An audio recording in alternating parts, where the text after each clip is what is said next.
everybody. You're listening to AM 1080 and 104.1 FM with Georgia on Hump Day. And my guest today for a short segment is a guy you may have seen on Fox News or you've heard on other radio stations, Mr. Kevin Jackson. He is also director of the Black Sphere and the author of The Big Black Lie and Race Pimping, the multi-trillion-dollar business of liberalism, which is why I am so thrilled to have him on today.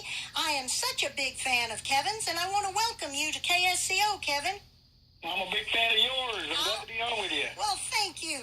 Kevin, you're such a strong, common-sense, non-victim voice for the African-American community. How can we clone you? That's what I want to know.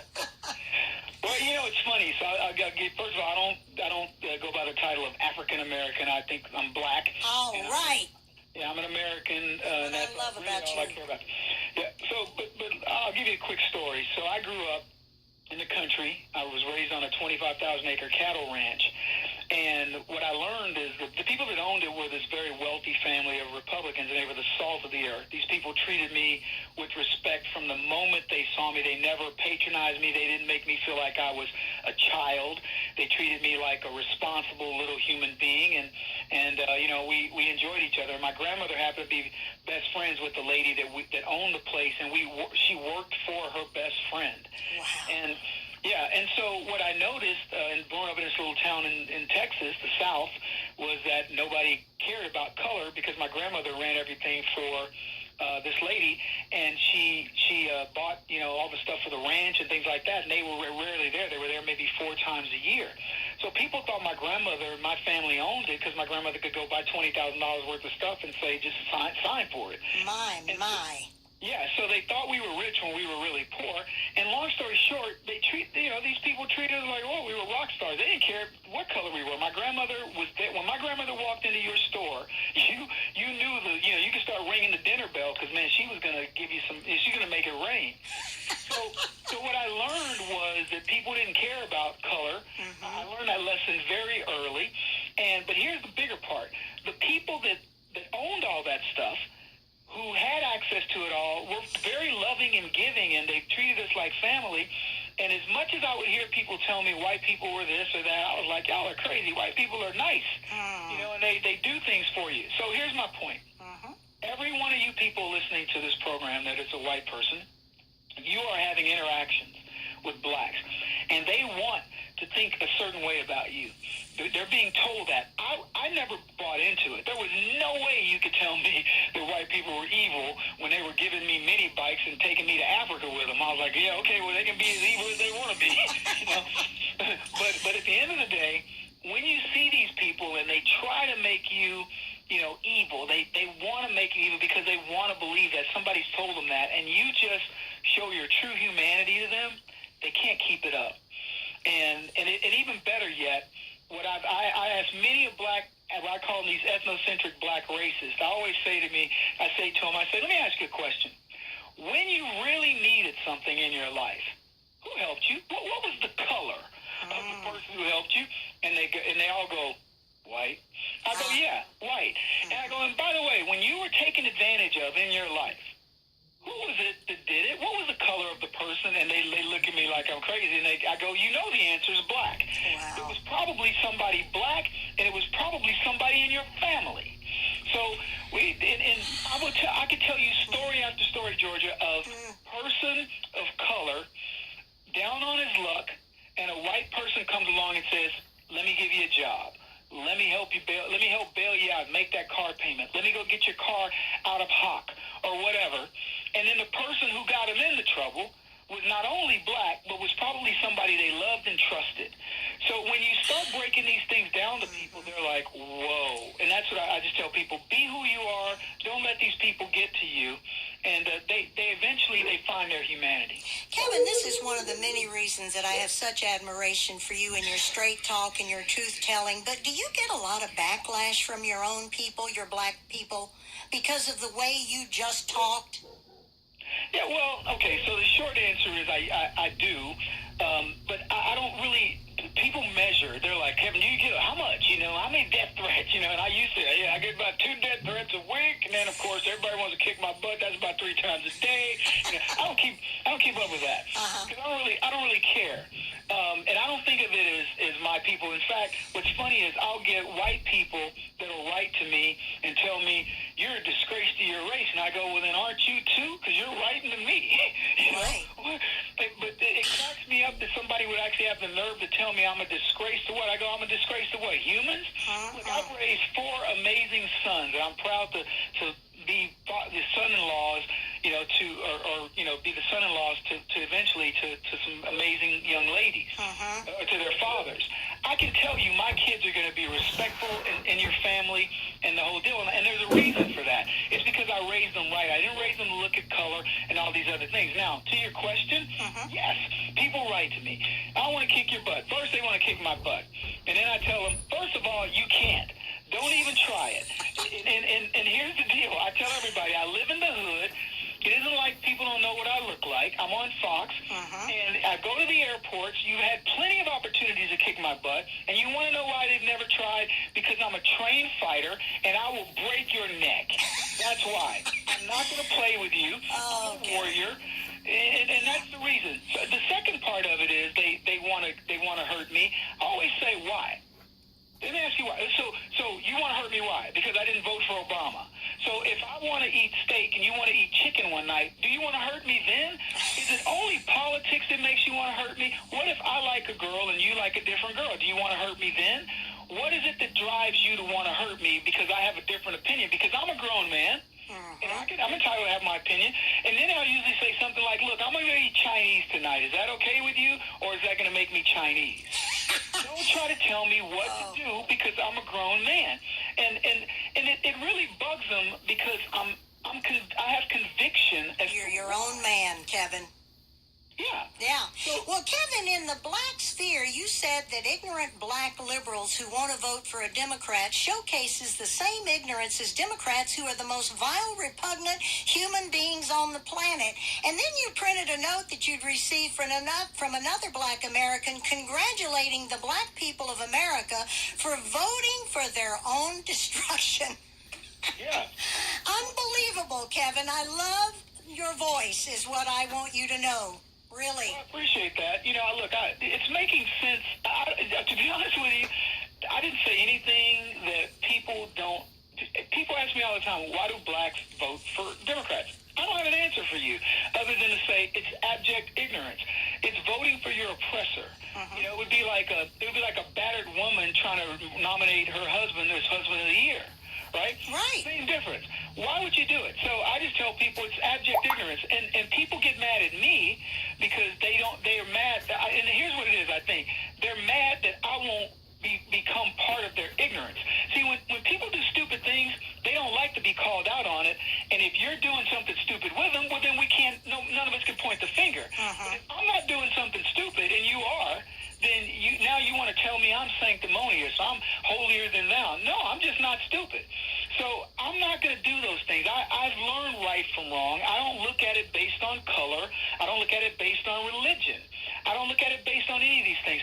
And what I tell folks is we lose these little micro battles every single day when people tell us how to think or what to do. I mean, and we're watching this world right now with Hillary Clinton with her server in the bathroom destroying 33,000 emails, bleach bidding her hard drive, smashing phones, and then saying, you know, I messed up a little bit and I apologize. That's not just messing up. That's big time.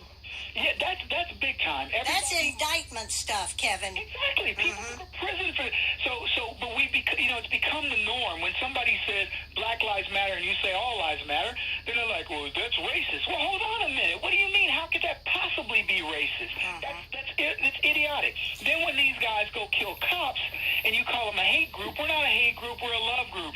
They meet, get this, Black Lives Matter has met with Hillary Clinton and has had a seat at the table at the White House. Has the Tea Party, have most of the people listening to this phone call, the answer is no. We leave places cleaner than we got there. We've never caused a riot. We've never burned down a neighborhood or whatever. But guess who gets a seat at the table? The guy behaving the most, the worst. That's the crazy world we live in. Well, Kevin, I believe the black Americans have gotten the short end of the stick, and I do think because of the legacy of slavery that we owe them. You know, Africans... Don't even start that nonsense. But wait. Our loyalty, is to our black Americans over these foreigners who are flooding our country. We need to put the black people back to work before we start taking in more illegals speaking different languages coming in. There's no question about that. Yeah. But let's back up to what we're talking about. Black people not working has nothing to do with foreigners. Nothing. Black people not working has to do with what you're witnessing when Baltimore burns, when Ferguson burns, when Oakland burns, when San Diego burns or whatever, because some black guy that was running away from a cop because he stole a car and had a gun got shot. That's why black people aren't working. I'll put it to you. I'm going to make it easy for your audience.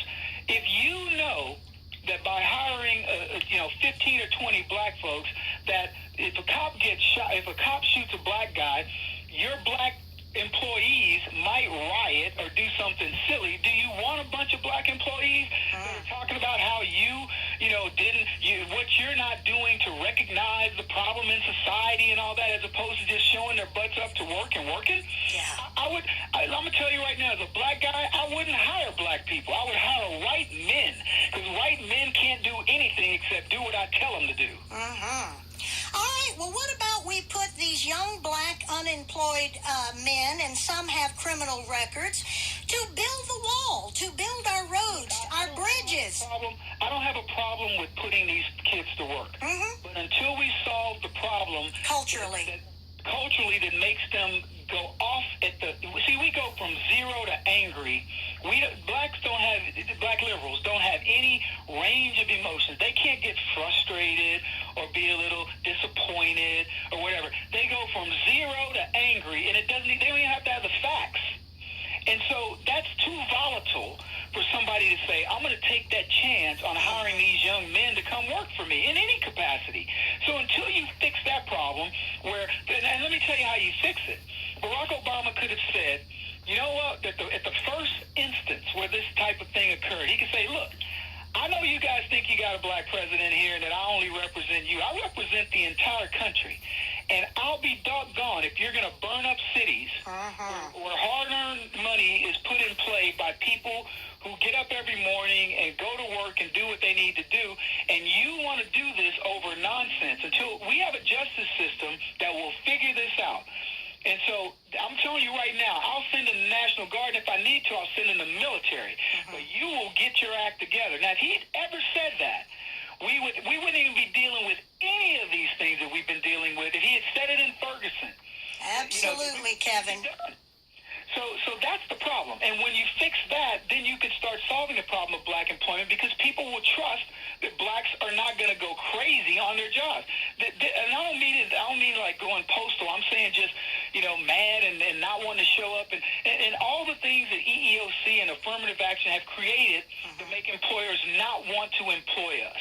Well, you're right. Crime creates poverty, because who in the world would go to Ferguson or Baltimore or one of these areas that they're burning down and open a business, Kevin? I wouldn't. No, nobody would. My engineer looks like he wants to say something. Do you say what? Yeah, what is Kevin, it, Sam Quentin here.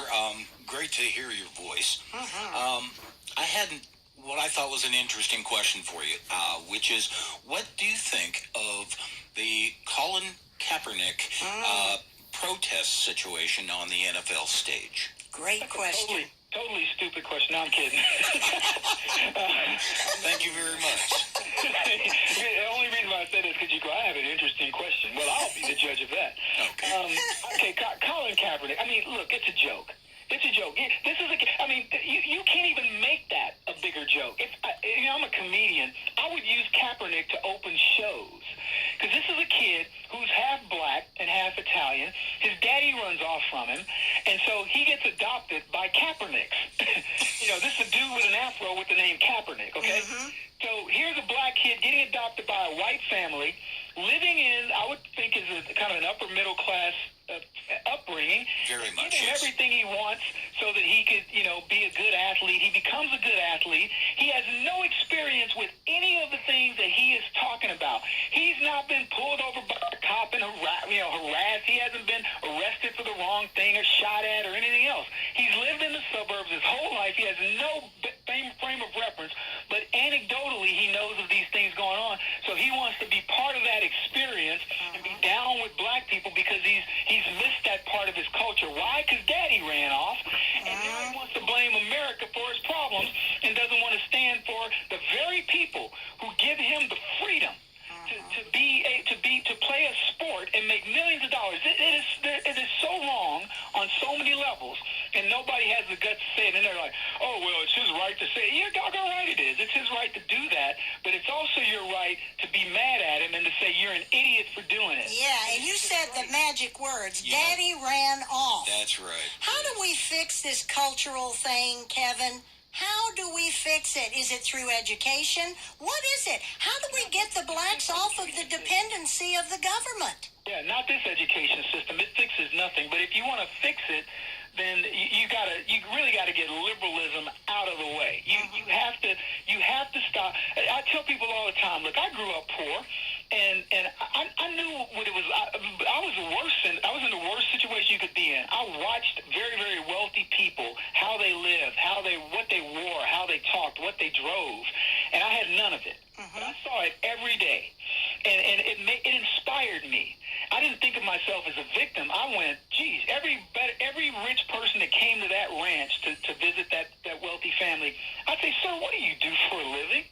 And they tell me, and I'd be like, "Wow, that's pretty cool." But it always inspired me. But what we do now is we raise a bunch of eunuchs, a bunch of whiny sissies.